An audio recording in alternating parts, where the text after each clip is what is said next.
3 xona Novostroyka, Yevroremont, hamma mebel texnikasi bilan Chilonzor 8-kvartal qani ketdik. Asosiy zal mehmonxona qismida divanda o'tirib televizor tomosha qilib tursanglar, men sizlarga uyni to'liq obzor qilib beraman. Uyimiz 8 qavatli domni 7-qavatida joylashgan. Umumiy maydoni 75 kvadrat metrdan iborat. Kirish koridorimiz, bu yoqda keng va shinam ota-onalar yotoqxonasi joylashgan, o'zini televizor va konditsionerlarga ega. Uyimizni podest qismlarini ham ko'rishingiz mumkin.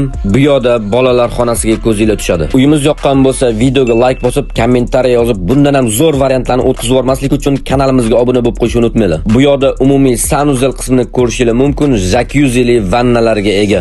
Sovg'asiga mana bu ajoyib kir mashinasi qo'shib beriladi. Bu uyda kim bilan yashaganlar kelsa, o'sha odamga videoni yuborib qo'yinglar. Bu yoqda ayollarimiz yaxshi ko'rgan oshxona qismi joylashgan. Oshxonadagi barcha mebel texnikalar dit bilan joy-joyga joylashtirilgan. Oshxona qismida ham o'zini balkonlariga ega. Uyimiz narxi $109,900. Qo'shimcha ma'lumot olish uchun telefon raqam qoldirdim.